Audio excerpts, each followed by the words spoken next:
You know a lot of fragrances. No, really. If you watch fragrance videos on YouTube regularly, if you've been doing so for the past few months, for the past several years, you have seen a lot of fragrances. You may have even tried a lot of the fragrances you've seen. But believe it or not, there's a lot of fragrances you still don't know. And there's a reason for that. It's actually not completely your fault. If you're one who gets most of their recommendations from YouTube, from videos like this, or from the general online fragrance community, if that is where you get the majority of your new fragrance information when you're looking to try new stuff, chances are you're seeing a lot of the same good fragrances, some of them fantastic fragrances, come across your path. And what does that mean? That means that there's many other fantastic fragrances, even from some of those same brands, that are not getting any real limelight. They are being overshadowed, and thus you never hear about them, and thus you'll probably never try them until now. This video is what it sounds like. I've chosen 5 very popular fragrances, very well-known fragrances from 5 brands that you already know, you probably love, you probably own these 5 fragrances, and these fragrances are going to be presented as the reasons for why you probably haven't tried these other counterparts from the same brands. So I'm not pulling from the weeds here. This is from these brands that you've already tried and have fragrances from, but maybe you've overlooked some of these other choices that aren't being talked about. If you want to try any of the fragrances I'm mentioning in this video, they will be linked in the description, so let's dive right into it. First up is the House of Kilian. Now, when you hear the House of Kilian, what is the first fragrance that comes to your mind? I'm pretty dang sure it's Angel Share. Go ahead and let me know down in the comments if it was indeed Angel Share. If it wasn't, then you might be one of the special few who have been able to look beyond Angel Share and have seen other fragrances that Kilian has to offer. But chances are you've tried this one. Maybe you love it, maybe you don't care for it. I'm one who didn't really care for it when I first tried it. I have grown to really enjoy it. I like Angel Share. I see why people love it. I'm not really going to describe this among all of these popular fragrances I'm going to talk about, because you know these fragrances. You've seen me and other people describe them. You might already have them. You don't need my input on that. But what fantastic fragrance might Angel Share be blocking you from? Let's find out. From Kilian, from the same collection, the Liquors collection, L'Or Verte. L'Or Verte is beautiful. It is very particular. It is a peculiar scent profile. You have to love licorice. You have to love absinthe. It smells like green, herbal, fresh, mentholic, sweet, woody absinthe and licorice. And it is a very specific scent profile that I happen to really like. And I don't love licorice, especially eating it, but it smells really good in here. I love the sweetness but freshness that it brings. And it does have this nice woody quality with the dryness that does add some dimension to it. Now, from what I understand, this fragrance has been remarketed, renamed to this fragrance, Vetiver Verte, which I don't know if I'm saying that right. And I've heard that it's supposed to be the same. For whatever reason, they had to change the name, but I've heard that it's not quite the same. I've heard people say they're a little disappointed when they put them side by side, saying that the new version is maybe not quite as dense, maybe doesn't have quite as much personality. So if that is the case, it's probably still good. It's probably still worth trying if you are looking for something different to try from the House of Kilian. And this is different. That's our first one up here, L'Or Verte. All right, now this one, boring. What is the first fragrance you think of when you hear Creed?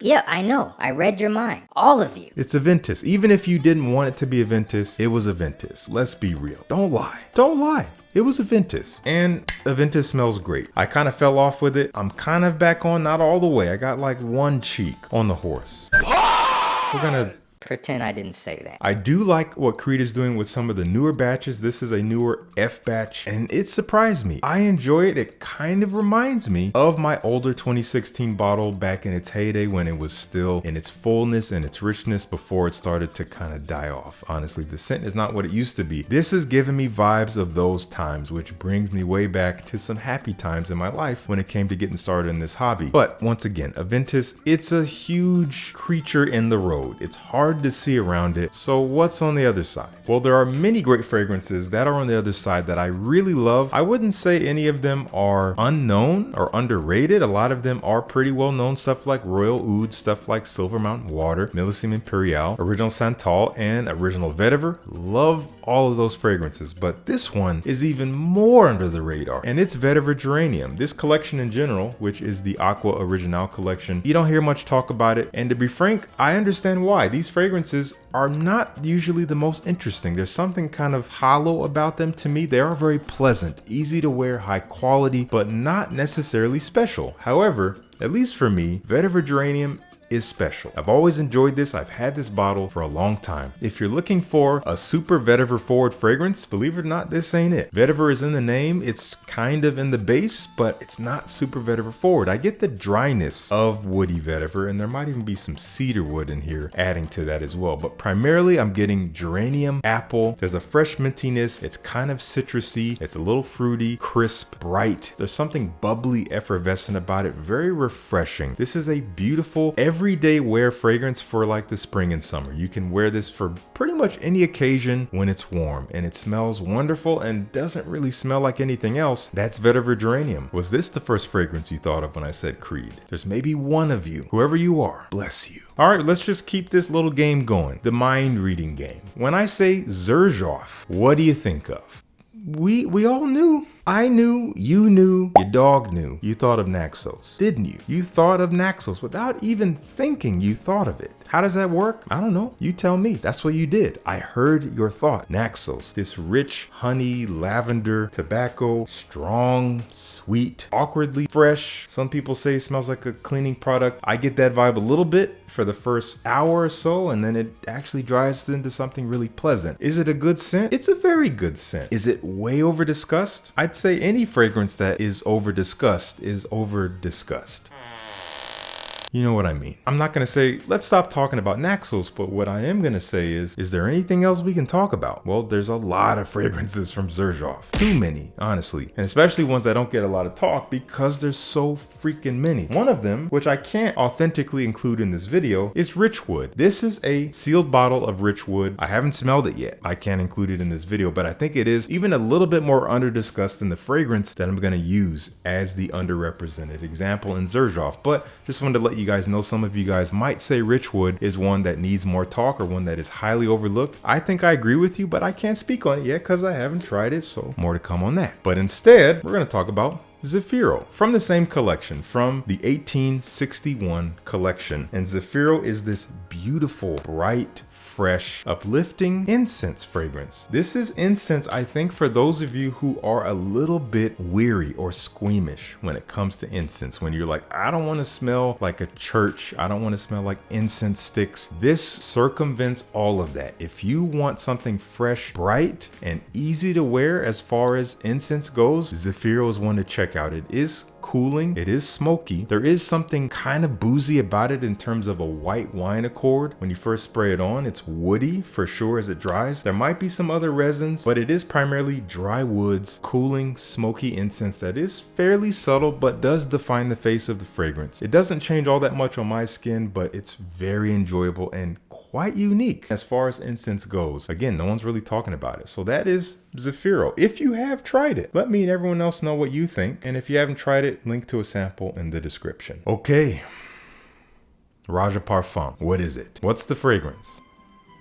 Don't lie. Hector, Jared, Samantha, Frank, Philippe, Raoul, Bob, Larry, Bartholomew. Each one of you guys lied and said you didn't think of Elysium, but I know you did. Don't lie. Elysium is one of the most popular fragrances that have ever come out from Roja Parfum. We all know this. I know why it's popular. You know why it's popular. It does have this mainstream appeal done with this kind of elevated, luxurious quality. There's something about the construction of this scent that feels expensive. It feels niche, so to speak. But the overall profile, what it is conveying, is not really anything that different. But I really like Elysium. I used to wear this a ton back in the day. I don't wear it all that much anymore. I don't remember the last time I wore this. It's probably been a year or two, but I do like it. However, is there anything else we can talk about? As you've seen by now, the answer is yes. What is it? This is a bit of an unexpected choice.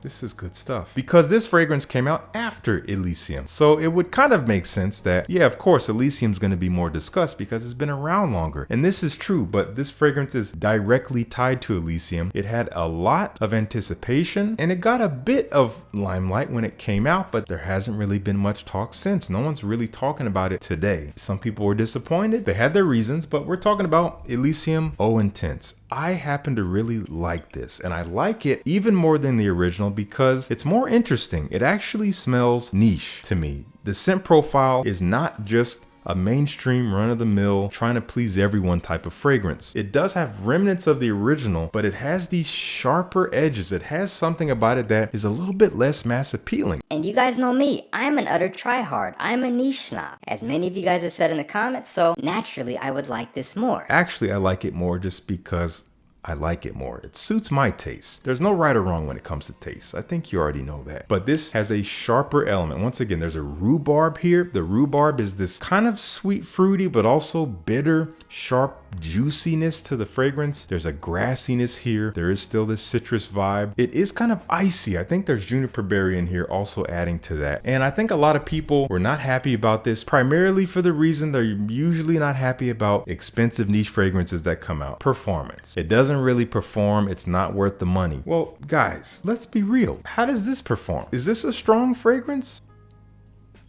They perform about the same, as far as I know. Neither one of them performs terribly for me, but they're both very fresh, citrus, fruit-forward fragrances. How can we expect them to be really strong, no matter the price? So I don't think performance can be used against this fragrance. If you're gonna say Elysium is great and this is not, and performance is the main factor, shaky logic. Let me know what you think of this one. I'm not saying you have to like it, but you may have overlooked it. So maybe grab a sample and let other people know what you think if you've tried it. And finally, the House of Acqua di Parma. This one might be a little bit more ambiguous, but I know there's a majority of you who will think of Fico di Amalfi when you think of Acqua di Parma. And Fico di Amalfi is a beautiful fragrance. Beautiful, perfect summer vibes. It is fruity, it is green, it is citrusy, it is spicy, it's kind of watery, it's mouth-watering, it is uplifting, it is very versatile. It is just this beautiful vibe in a bottle. Very easy to wear and just makes you happy when you smell it. Now, I'm not going to say that it's overhyped and talked about a whole lot. It is talked about a lot, but I wouldn't put it up in the likes of things like Parfum de Marly, even Xerjoff or Creed. It's not really quite that over discussed. And if you haven't yet tried it, please do check it out. This stuff is beautiful. But we can talk about another one, and this is one I did not expect to enjoy because I wasn't sure about this collection, the Colonia collection. There's some I've tried that I didn't care for. This one I was expecting to not really care for, but I like it. This is Colonia Futura. This came out at a weird time in 2020. A lot of stuff going on during that year, but this fragrance was one of those things, and it's lovely stuff. However, this will not be for those of you who are looking for